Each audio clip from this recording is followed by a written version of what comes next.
Okay, let's begin.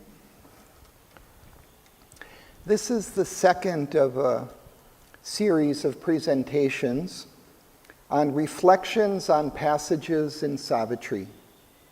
And the title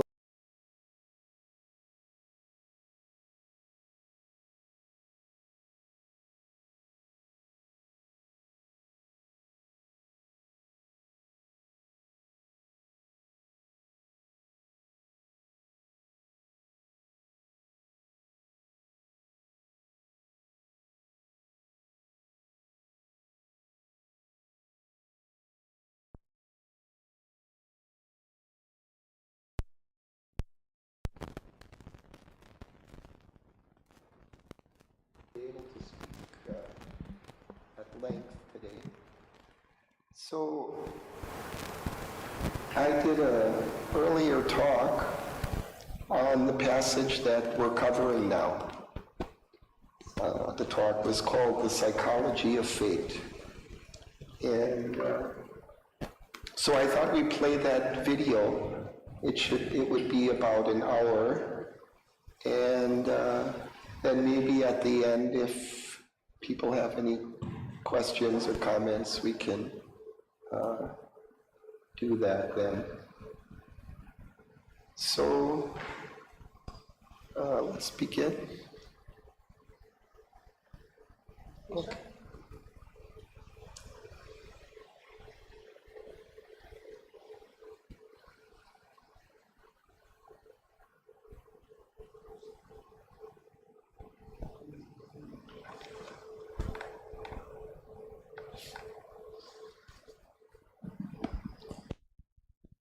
Okay, let's begin. This is the second of a series of presentations on reflections on passages in Savitri. And the title of this talk is The Psychology of Fate. In the previous presentation in the series, which was titled What is Fate?, it explored the philosophy of fate. It focused on the relation of fate to the philosophical duality of being and becoming, and on the idea that fate is the working out of truth, or the truth of being in the context of time and space, and the evolution of consciousness from inconscient matter through ignorance to the all-conscious and all-delightful infinite spirit. This presentation will provide a more psychological view of fate. It will examine the difficult working out of the evolutionary development of the individual's consciousness in the context of the wider universal consciousness of which we are not normally aware. The lower subconscient, the inner subliminal, and the higher superconscient regions of consciousness, which strongly influence our development and the conditions and the obstacles that we face. The passage from Savitri that I will discuss only rarely mentions the word fate, but its relation to fate is implicit throughout. Our spiritual destiny, which it describes, is identical to that expressed in the passage examined in the previous presentation and figured in the final word of both passages, God. The passage comes in Book 7, the Book of Yoga, Canto 2, the parable of the search for the soul. It's a particularly powerful and enlightening canto, which conveys deep spiritual knowledge in a succession of profound passages. At the start of the canto, during a sleepless night in which Savitri struggles inwardly with the looming fate of Satyavan's impending death, she hears a voice from the summits of her being counseling her to put aside her grief, go deep within and find her soul, unite herself with the divine's force, and conquer death. The rest of the canto is written from the perspective of an omniscient narrator who describes the evolutionary development of consciousness here on earth, emerging out of matter into subconscious life and then mind, and eventually adventuring into infinite mind space. The narrator describes the dark forces lurking in man's subconscious depths, which can fill with horror and carnage God's fair world, but also assures that there is a guardian power. There are hands that save. Calm eyes, divine, regard the human scene. Following these lines comes the last section of the canto from which our passage is taken, on page 482. Here the narrator steps back to survey man's consciousness and the inner psychological forces that impel and impede his evolutionary journey. The passage runs about 3 pages, but I'll break it into short segments and reflect on each segment in succession. It begins. All the world's possibilities in man are waiting as the tree waits in its seed. His past lives in him. It drives his future's pace. His presence acts, fashion his coming fate. The unborn gods hide in his house of life. The demons of the unknown overshadow his mind, casting their dreams into live molds of thought, the molds in which his mind builds out its world. His mind creates around him its universe. All that has been renews in him its birth. All that can be is figured in his soul.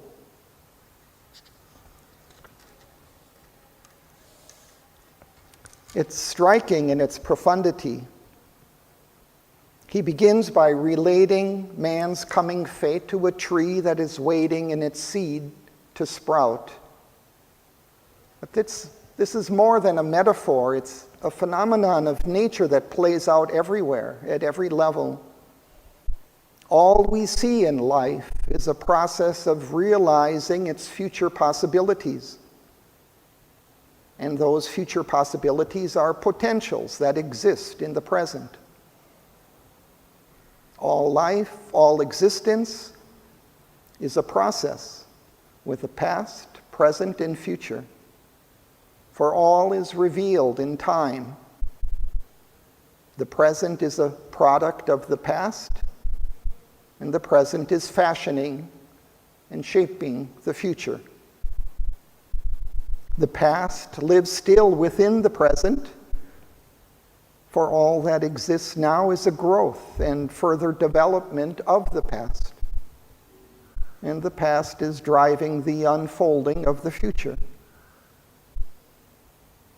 Sri Aurobindo suggests associations with karma when he says that the past drives his future's pace, which suggests that our past determines or at least moderates the speed at which we can develop.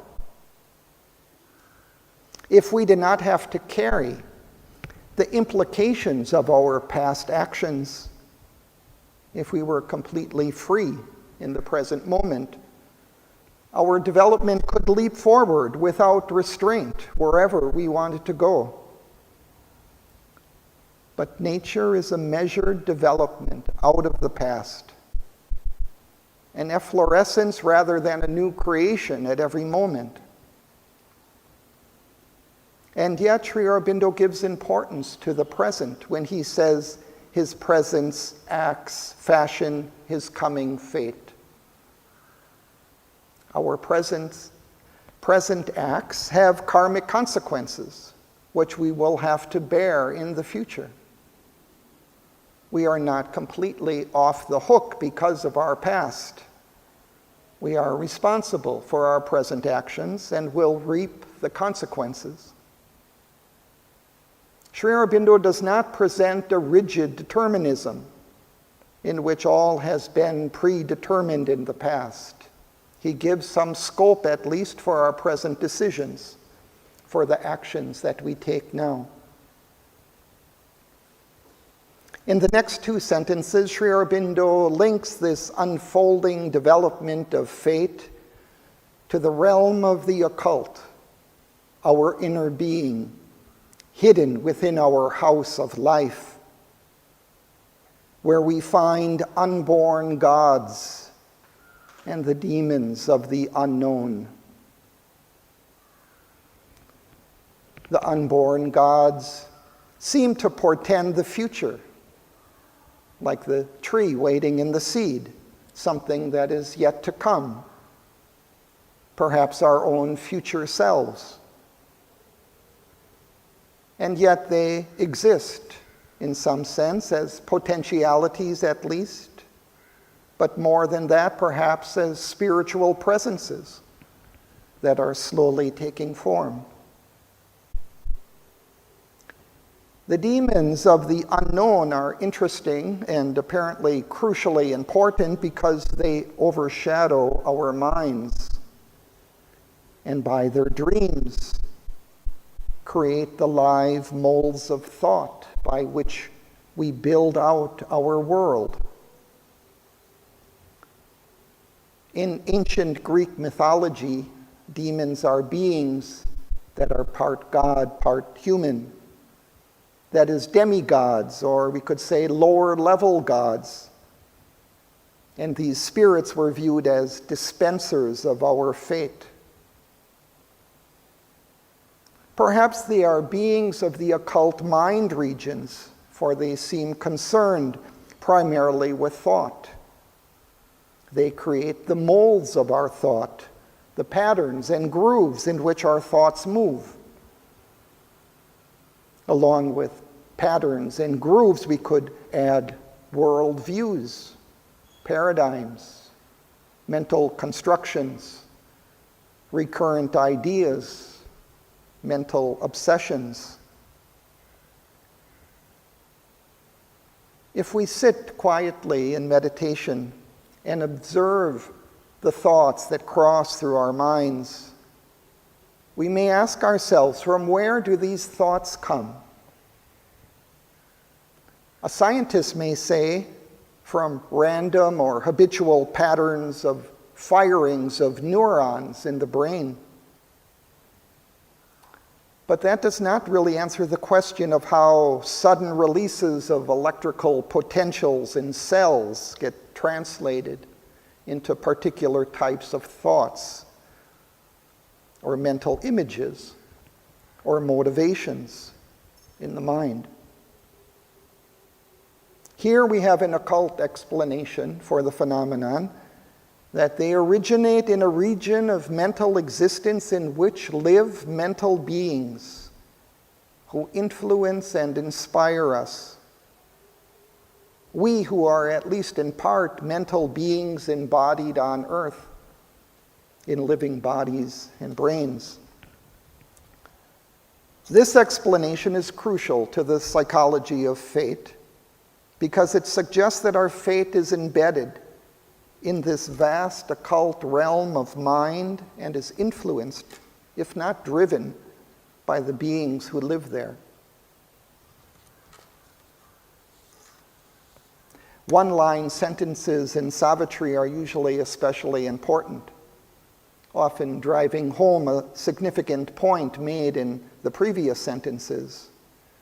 And here we have this line: His mind creates around him its universe. It suggests that we live in a world our minds have created. We like to think that we live in a world that exists objectively, independent of our mind. And yet we know what we perceive of the world is determined, more or less, by our mental assumptions and expectations, by our hopes and fears, by our education, upbringing, and socialization, by the influences of our parents and family and ancestors, by the traditions and customs and values of our community, society, country. All of these are working together to shape our thoughts, viewpoints, goals, emotional tendencies, and behaviors.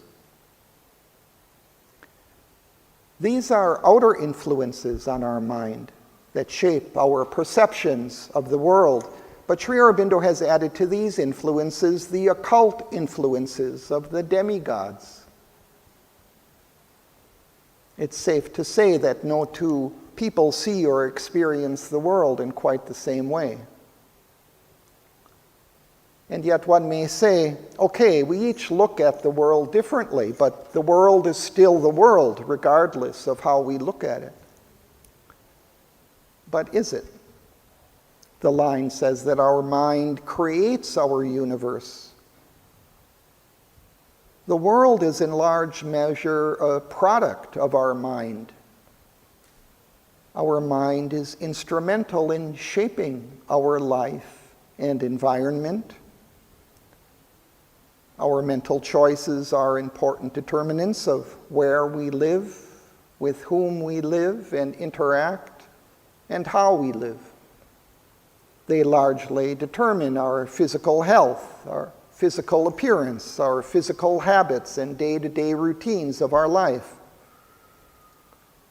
They largely determine the physical organization, condition, and appearance of our environment. We can make our world beautiful, or we can make it a hellscape. There are certainly other more universal factors, both occult and outward, that influence our mental views and choices, as described above, but these factors are shaping our outer life and world, largely through our mind and its perspectives and choices. The last couplet, all that has been renews in him its birth.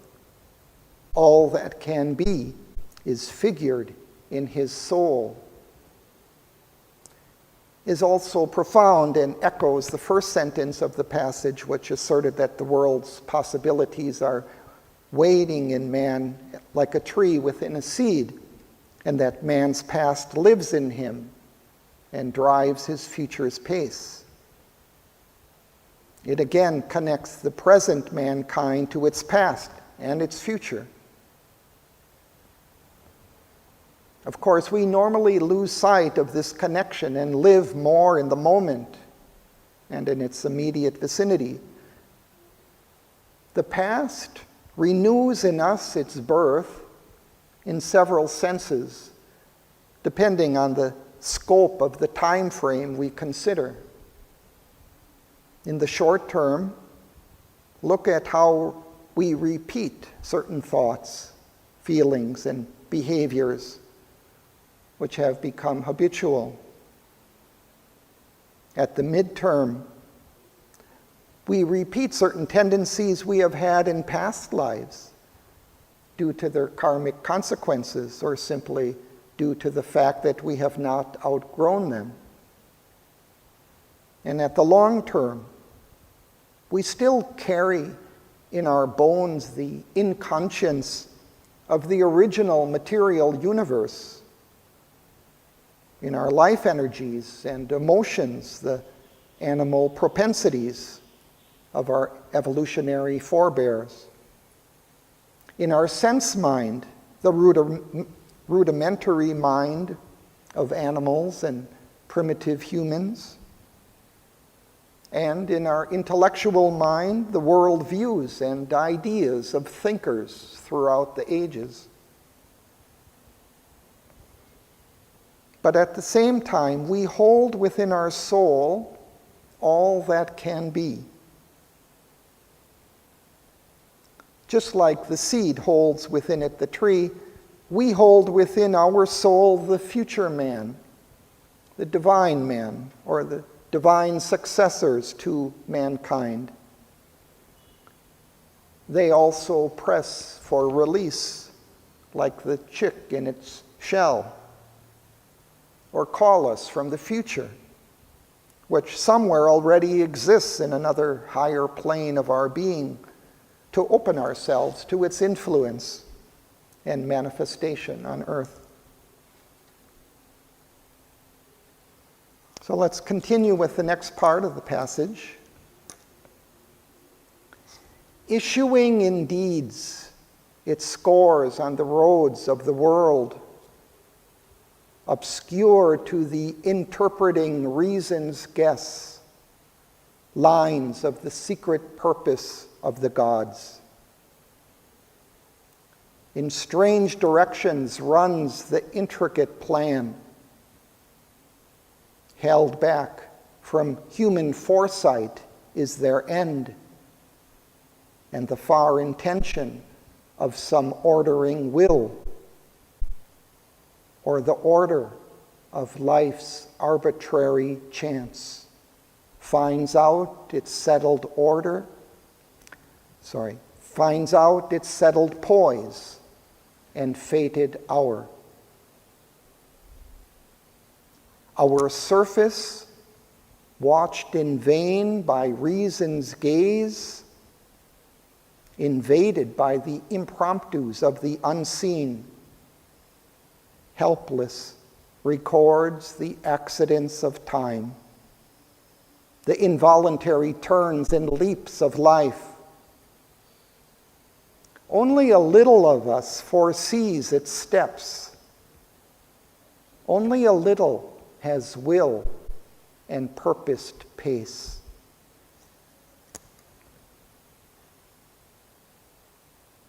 In the first line, issuing in deeds its scores on the roads of the world.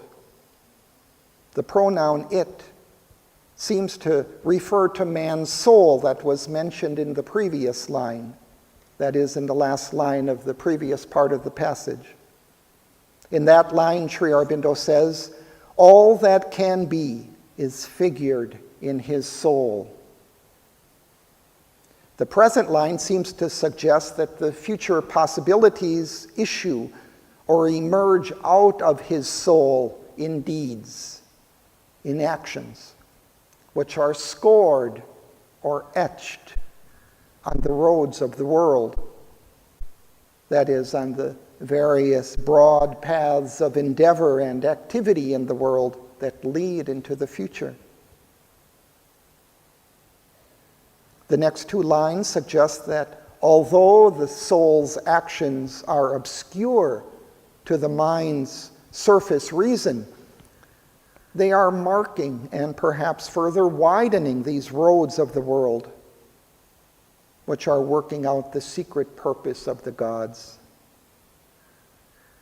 In other words, although we may not understand where we ourselves and the world may be headed, or the deeper purpose behind our actions and the world's, they are working out the secret purpose of the gods. The next sentence further elaborates on this idea. First, Sri Aurobindo says that these lines of the secret purpose of the gods that are being etched by the soul's actions on the roads of the world run in strange directions, forming an intricate, complex, and detailed plan. Again, he reiterates that our human mind cannot see where these convoluted actions and developments are leading, but he says they are following the intention of some ordering divine will. In the last two lines of the sentence, he says, or the order of life's arbitrary chance finds out its settled poise and fated hour, suggesting that the intention of the divine ordinary will, or divine ordering will, mentioned in the previous line, may take the appearance of, or be alternatively interpreted as, life's arbitrary chance. But nevertheless, these chance happenings of life seem to follow some order and then fall into a settled poise in time's fated hour. We may note that science, which views inconscient matter and energy as the source of all things, does not accept the existence of some cosmic ordering will, but rather accepts this view that the development of the universe and the evolution of life is occurring due to an arbitrary chance that falls into various settled poises at different stages in the course of time. For example, into the poises of atoms or galaxies, planets, trees, elephants, and human beings. In the next sentence, Sri Aurobindo further elaborates on the mind's inability to understand ourselves, our world, and to where these are moving in the future. Things are constantly happening, but our minds cannot understand why, from where these new developments are originating. The mind can only see the surfaces of things. It cannot see their occult depths, their deeper realities of which they are but the outer appearance or representation. The impromptus of the unseen continually invade the surface and seem to stimulate the accidents of time and involuntary turns and leaps of life. Impromptus are something that arise spontaneously or without preparation. Sri Aurobindo is not saying that what happens on the surface of life is truly accidental or due to involuntary turns and leaps of life, but that is how it appears to the mind, which cannot penetrate into the occult depths and can only helplessly record what seem to it to be accidents. This relates also to the earlier pair of alternative explanations for things, the far intention of some ordering will, which we could call the spiritual view, or the order of life's arbitrary chance, which we could call the scientific or materialistic view. Here, Sri Aurobindo is suggesting that this scientific view results from reason's inability to see below the surfaces of things into their occult depths. He will elaborate on these depths in the next part of the passage. Like the last segment, this part closes with a couplet that repeats the first words of the lines. Only a little of us foresees its steps. Only a little has will and purposed pace. Here, Sri Aurobindo reiterates, but also slightly moderates the stark distinction he made between the occult depths, in which the gods work out their secret purpose through the deeds that issue from man's soul, versus the surfaces of life, which reason can only watch in vain and helplessly record, what seem to be accidental happenings. Here, he gives the mind a little credit and says, only a little of us foresees its steps, and only a little has will and purposed pace. So to a small extent, by our reason and perhaps by our intuition, we are able to see where we are headed and to choose our purposed pace, our own self-directed steps. In the next segment, Sri Aurobindo begins to enter into these occult depths to show how they influence our lives. A vast subliminal is man's measureless part. The dim subconscient is his cavern base. Abolished vainly in the walks of time, our past lives still in our unconscious selves, and by the weight of its hidden influences is shaped our future's self-discovery. Thus, all is an inevitable chain, and yet a series seems of accidents. The unremembering hours repeat the old acts. Our dead past round our future's ankles cling, and drags back the new nature's glorious stride. Or from its buried corpse, old ghosts arise, old thoughts, old longings, dead passions live again, recur in sleep, or move the waking man to words that force the barrier of the lips, to deeds that suddenly start and o'erleap his head of reason and his guardian will.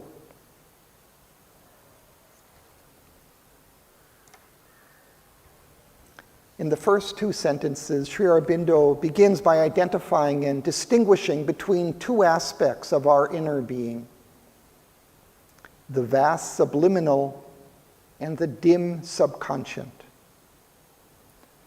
We find in his letters on yoga that Sri Aurobindo generally uses the term subliminal to refer to the inner mind, the inner vital, and the subtle physical realms of our being.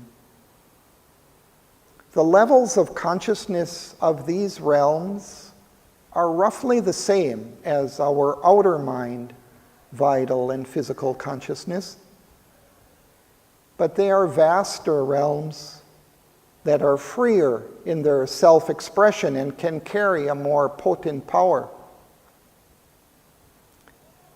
They were created in a step-by-step descent or involution of consciousness from the spiritual heights into the depths of material form.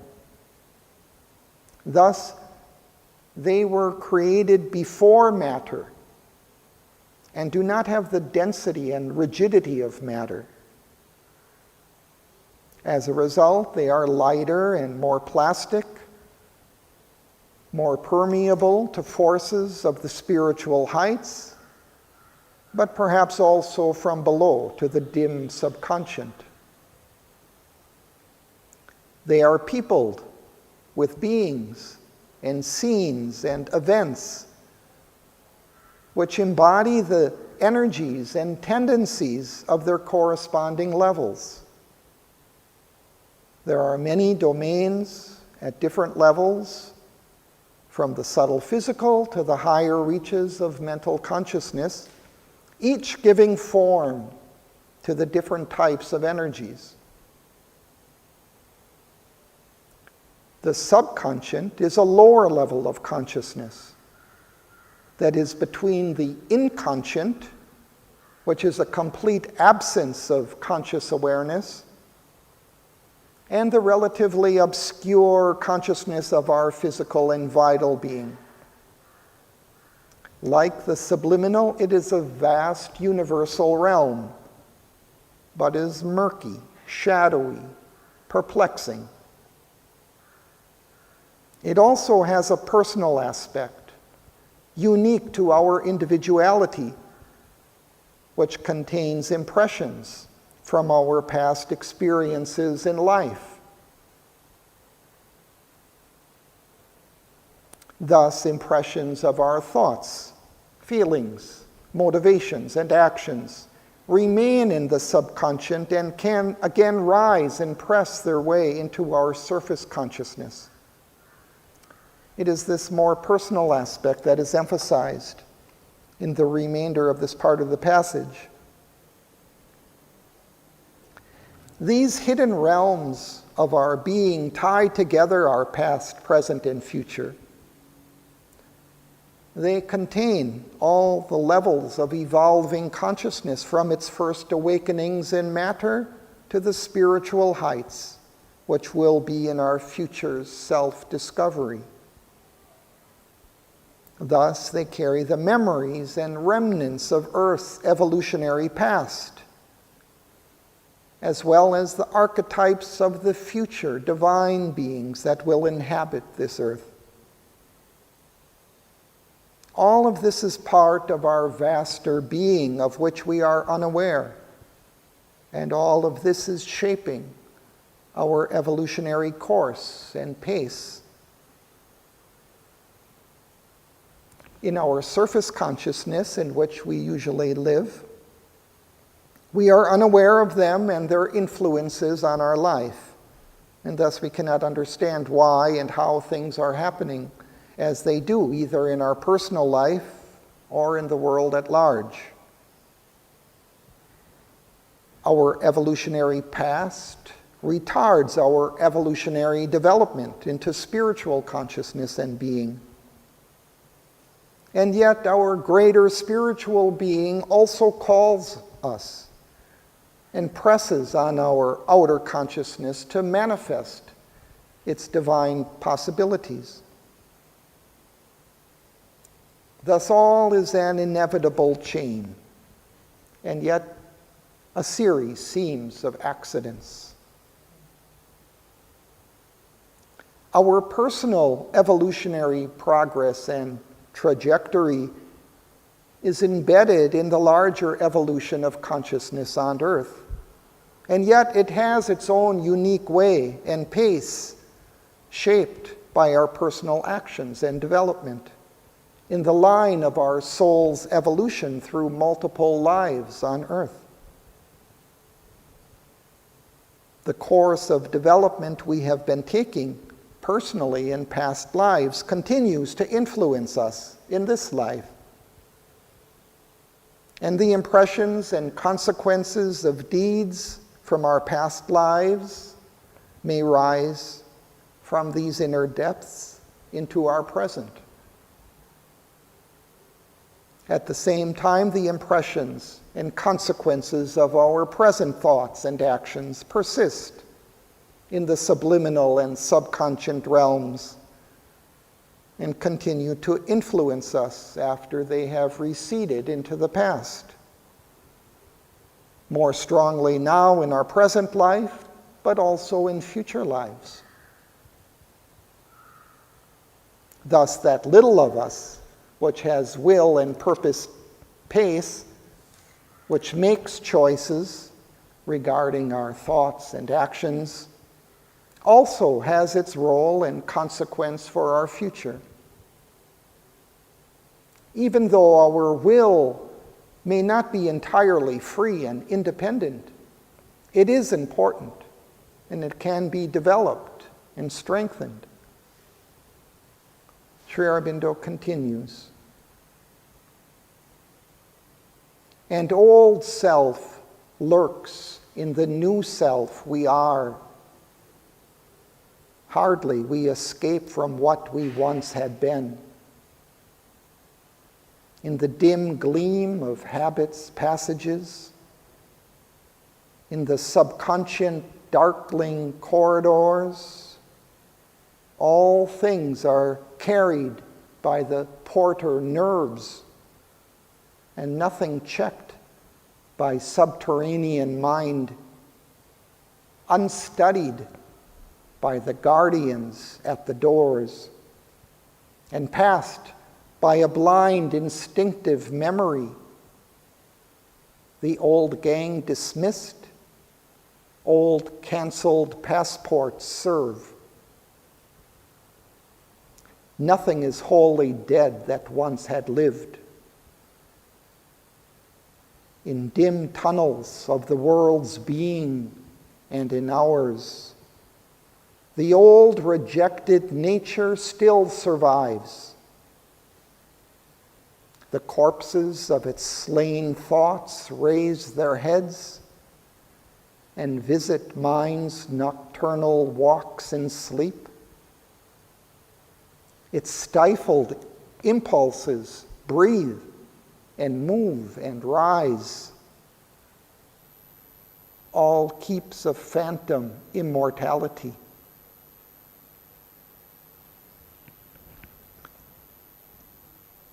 This reiterates and further elaborates what has already been described. Our own past and the world's past continues to live in our subconscious depths, and they rise again into our mind and action. They may raise their heads in our dreams, in mind's nocturnal walks in sleep, and thus press closer to the surface. An interesting new idea developed here is that these remnants from the past, in order to rise to the surface mind and life, must pass through darkling corridors, past the guardians of the doors, who presumably could stop them if they were studied. But they are deceptive in passing through, disguising themselves, and appearing as if new ideas, feelings, or motivations. It reminds me of this letter from Sri Aurobindo. To clear the vital, you must get out of it all compromise with falsehood, no matter how specious the reason it advances, and get the habit of simple, straightforward psychic truth engraved in it, so that nothing may have a chance to enter. If this lesson can be imprinted in that part of the vital which is capable of such compromises, some good will come out of this wrong movement. Put the mother's notice henceforth at the door of your vital being. No falsehood hereafter shall ever enter here. And station a sentry there to see that it is put into execution.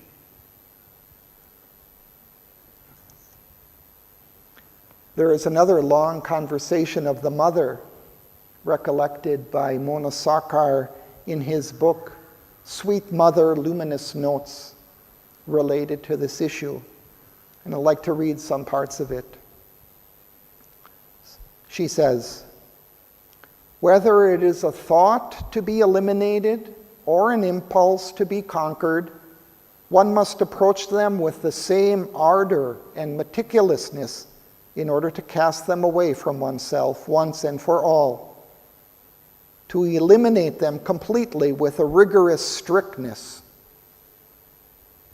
For they are very clever, very cunning, and they find formidable and well-calculated tricks and means, clothed in delightful and pleasant appearances, with very sweet and subtle ways, in order to distract us, to lure us, so as to make us fall into their inextricable traps and make us their slaves. And then she describes the alternative, if we let them pass through the doors into our outer consciousness and being. Otherwise, if you take a small step towards them, a slight movement in order to listen to them, and try just a bit, I tell you that it is over. Instead of trying a bit, there will be something that will push you until you become miserable and are covered in filth. Once under their influence, you will be drawn into the abyss, whatever you may try.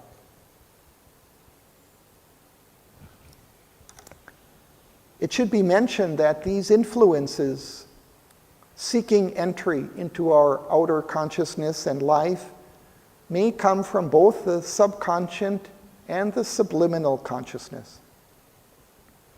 In fact, what the mother describes here pertains particularly to influences from the subliminal. These influences may include suggestions from hostile forces, beings, and energies consciously in opposition to the divine and to spiritual development. In the continuation of the conversation, she says, "There is no way to get rid of these tiny beings that surround you avidly, to take the least opportunity to jump on your back. That's how it is. All the time, there are forces spying on us, watching us, hovering around us.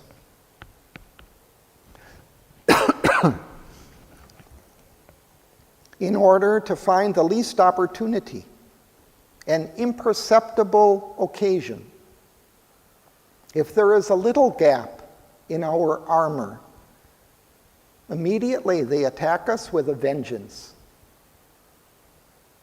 As soon as one begins doing yoga or purifying oneself, there are always these hostile forces which come to disturb our work. They are amazing and find means to lower the consciousness. One must be very careful and be on one's guard against these malicious suggestions."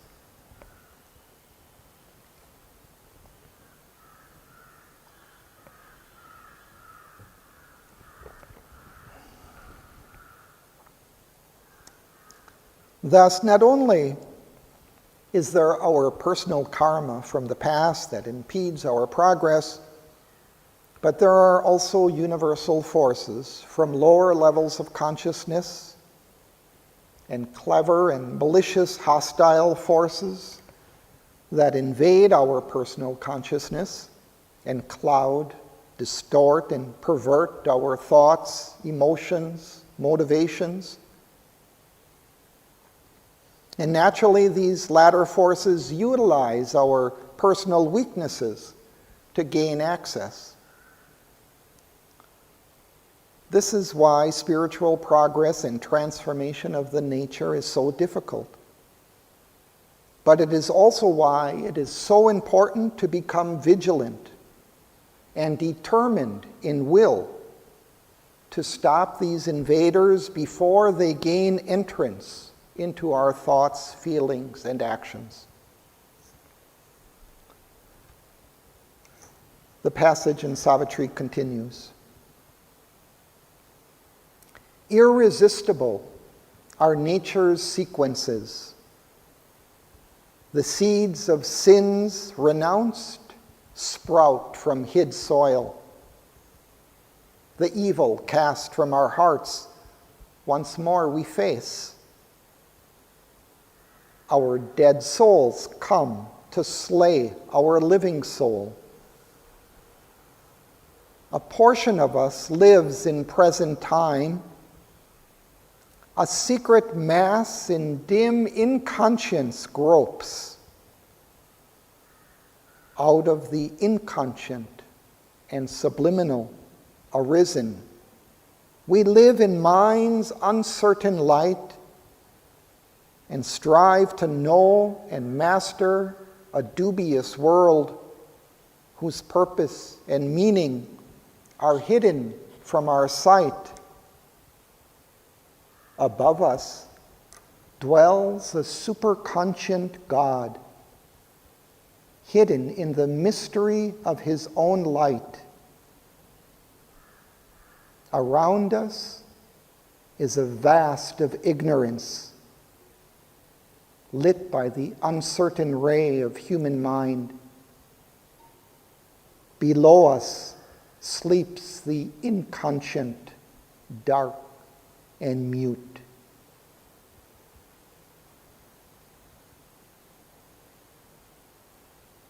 Sri Aurobindo succinctly positions the human being and his development in the larger context of his larger being.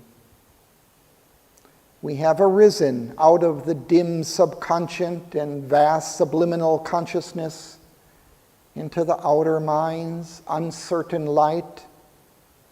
But still, those inner realms hold sway over our mind and life. We look out at the world around us, a vast world of inconscient matter and ignorant vital and mental beings, with the uncertain ray of reason to try and make sense of it and find our way forward.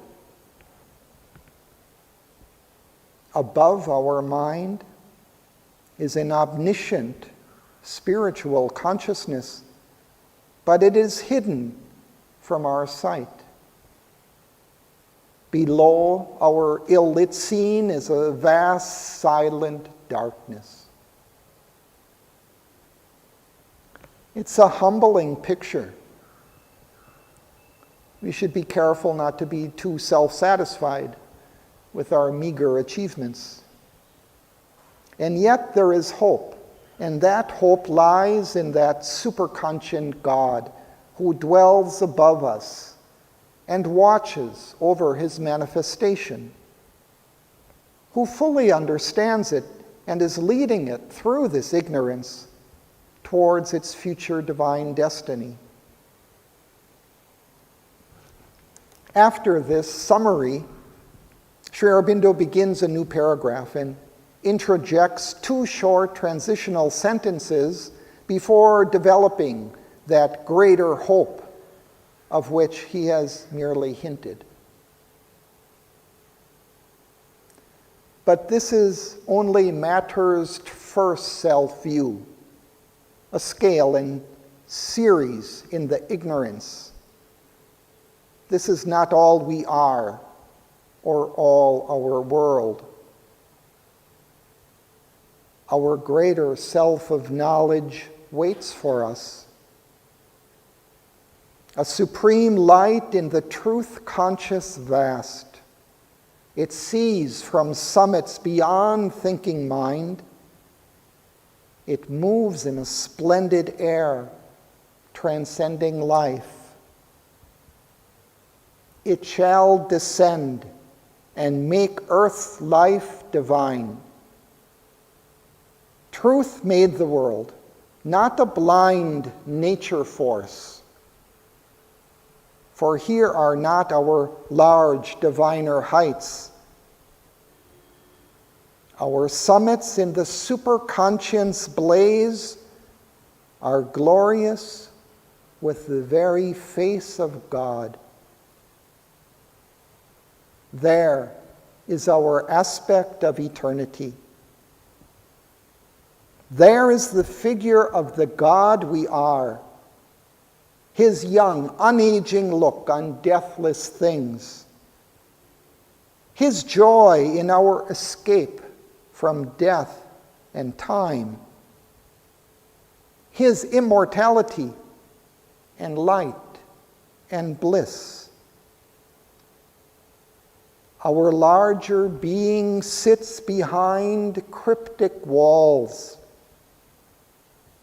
There are greatnesses hidden in our unseen parts, that wait their hour to step into life's front. We feel an aid from deep, indwelling gods. One speaks within. Light comes to us from above.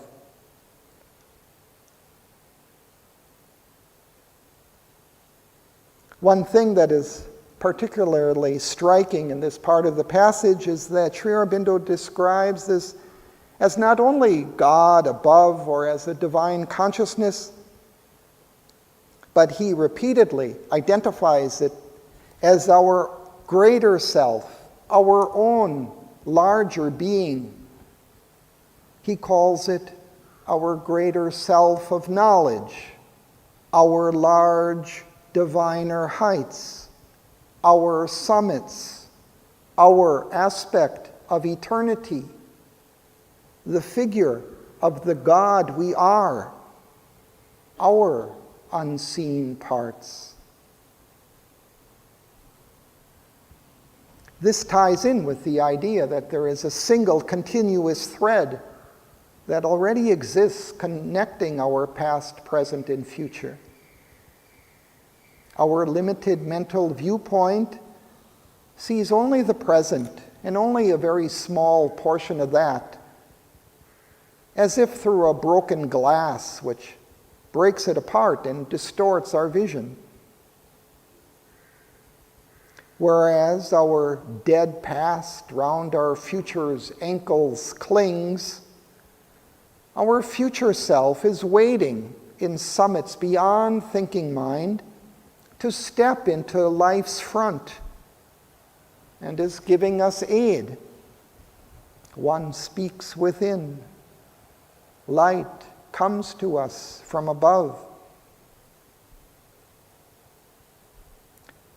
This help from the spiritual heights of our being is omniscient and omnipotent and is accessible to all.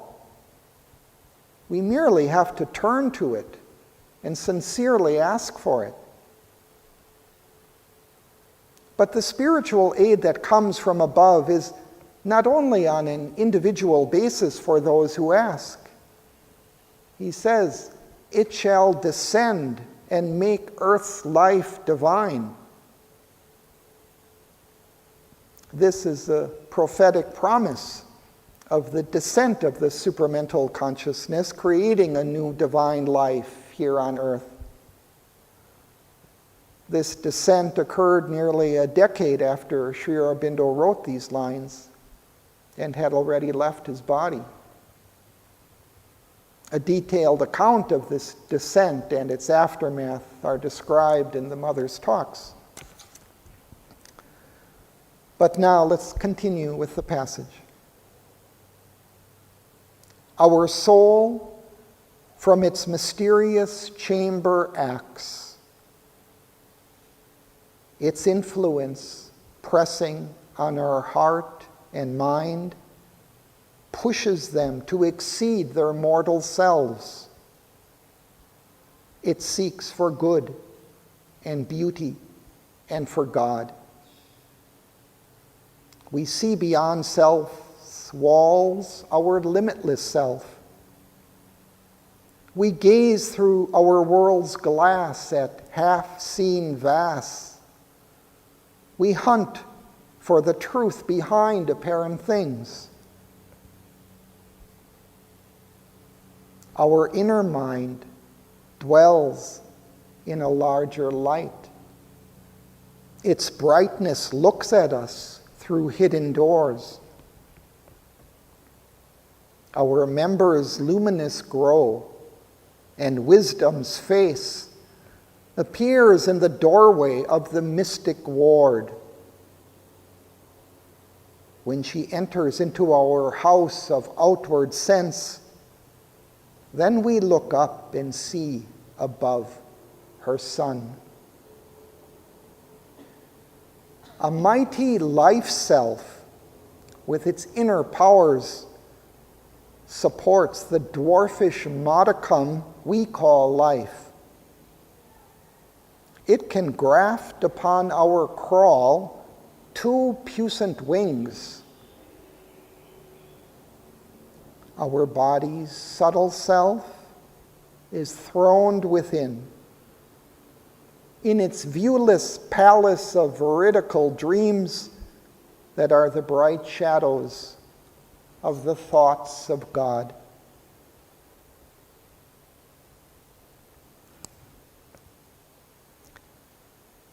After describing our summits, here Sri Aurobindo illuminates our inner subliminal being, which includes our soul, our inner mind, inner vital, inner subtle physical self.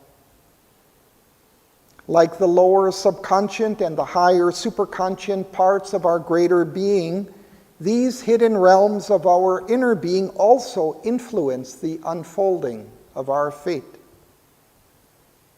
Our soul from its mysterious chamber acts, and its influence presses on our mind and heart and life to exceed themselves. It seeks for good and beauty and for God. This is the most characteristic influence of our soul on the outer life, which Sri Aurobindo describes repeatedly in his prose works and letters, usually using the terms truth, good, and beauty. Here he also adds the line, "We hunt for truth behind apparent things."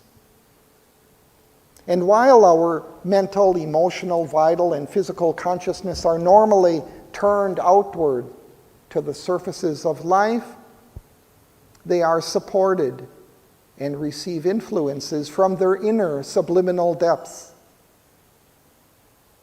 He describes our inner mind as dwelling in a larger light and looking at us through hidden doors.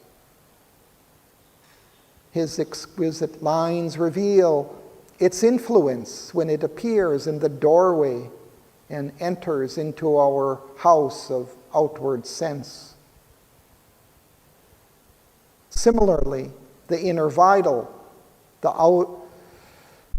our mighty life self with its inner powers, can graft upon our crawl 2 puissant wings. And even our body has a subtle self within, which is a palace of veridical dreams that are bright shadows of the thoughts of God. Into this subtle physical realm we can enter in our night's sleep, in dream visions, which are veridical, that is, truths or realities, not merely fantasies. These subtle physical realities also influence and shape the structures and realities of our outer physical existence. Thus we see how Sri Aurobindo describes our fate and future destiny in terms of our larger subconscient, subliminal, and superconscient being. Like the tree that develops out of the seed, our soul's divine destiny is gradually developing out of our past and present, which are linked in an inevitable chain. Our individual fate and destiny are part of a wider universal existence and process of evolution that is occurring on Earth. And while our fate and future destiny are largely determined by these aspects of our greater being, our surface mind and will also have a role and have their consequences on our future. But it is primarily by opening our outer mind and life to our inner and higher consciousness that we can expand our awareness of the influences driving our fate and gain greater conscious control over the course of our destiny.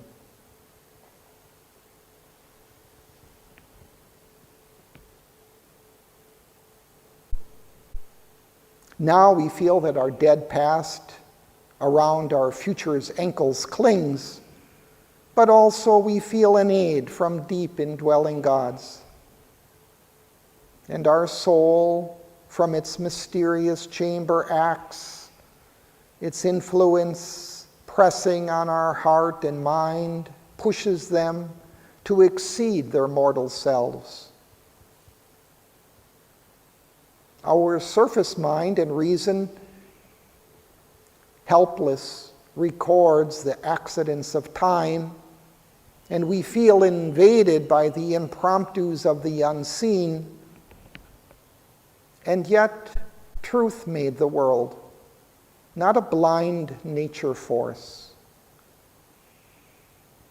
In our subliminal depths, our inner mind dwells in a larger light, and a mighty life self with its inner powers supports the dwarfish modicum we call life. And it can graft upon our crawl 2 puissant wings. Our summits in the superconscious blaze are glorious with the very face of God. Thank you.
As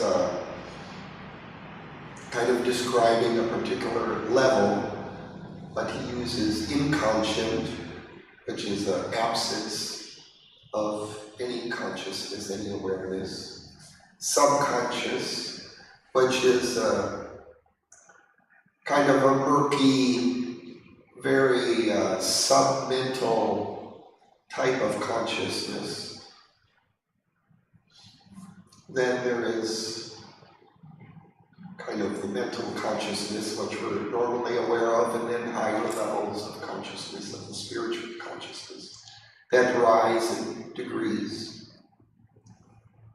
Subliminal refers to inner levels, inner realms, let's say, of our consciousness, the inner mind, the inner vital, and the inner subtle physical. So these are kind of on the same level as what we experience in our outer mind and outer vital nature, our outer physical. But in these realms, there is a greater plasticity and a greater power. There are vaster realms that were created in the descent of consciousness from the divine heights down towards matter. So the divine consciousness gradually enveloped itself and then descended into the inconscient. So these realms were created in that descent. So they influence us, they exist, but kind of from behind a screen.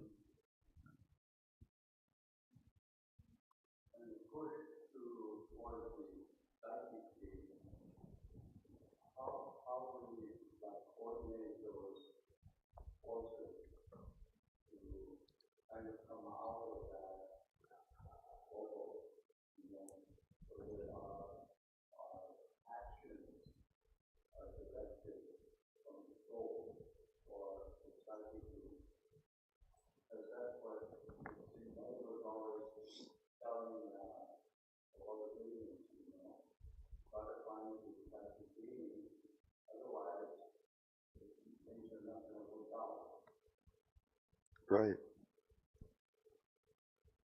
So that's what Sri Aurobindo calls the inmost being. So it's even deeper than the inner mind, but it's a different type of consciousness, divine in its nature, pure, and that's the secret towards developing and transforming the outer nature. That's the part of us that is reborn life after life. That psychic being continues and grows through these lives, assimilating the experiences that it has on the mental, vital, physical parts of its being,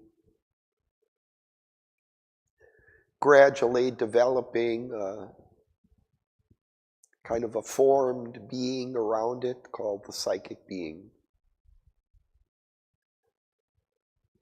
So that is what the Mother and Sri Aurobindo emphasized, that we should find that particular type of being within us. And in finding that being, we're able to navigate all these other forces that are coming up from the subconscious and the unconscious. Psychic being will have let's say, an overview, and then you can navigate sadhana appropriately. Yes, I think that's right. It helps us to navigate and to organize all our experiences, to choose correctly the actions that we should take. It has a kind of a light that and guidance that can direct us. It has a sensitivity to all that is directed towards the divine, and an antipathy towards all that is against our development and against the divine in the world. But yeah, it's that organizing principle in us. Otherwise, we're kind of this disparate amalgam of different influences, of mental tendencies, vital tendencies, physical habits.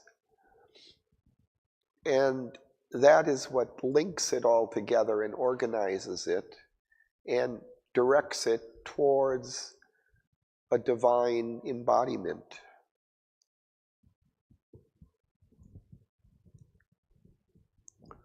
So it has wonderful properties that's very helpful for us. It brings light and sweetness and joy into our lives.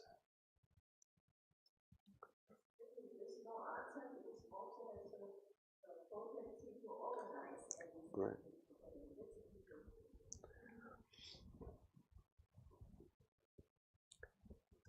I think there is kind of two aspects to it.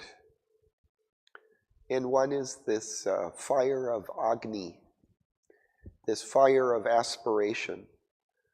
So it is that drive towards the divine in us. And then there's this other aspect of sweetness and joy and light that kind of harmonizes the existence, the life.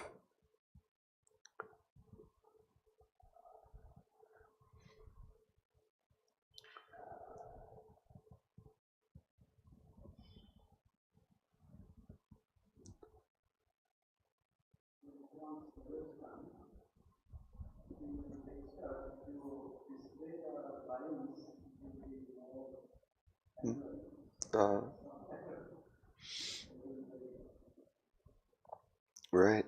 Okay. You can see that.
And if you like to participate, you can give me your email and I send you the link, and then you can put your name in the schedule, which is open.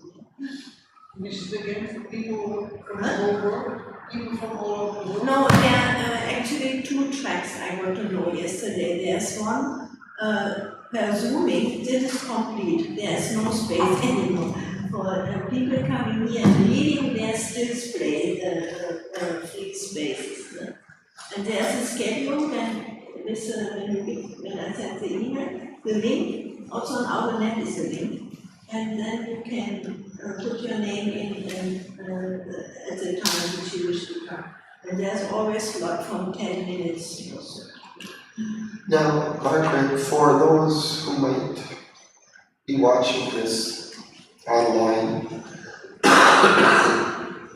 how could they access it? To watching it on Is there a link on the Savitri Bhavan website? I have to, I don't know, so far I was concentrated to get the link from. No. Could maybe look? I think there is a link, but I don't have my phone with me. Yeah. Could look at the Savitri Bhavan website. Yes. And for those people outside, they would just Like be listening. But the participation and you get the schedule then, which you can tune in and come here then. So this from 31st December, 4, 5 to 5, it's coming here in vacation in the morning, early in the morning, and then goes to the next day, the 1st of January at lunchtime. And in between, in the 31st December, at lunchtime is a collective reading of it for 10 minutes or so, one slot. And the same and then the same at midnight, and the same at lunchtime. So that's Okay.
replied,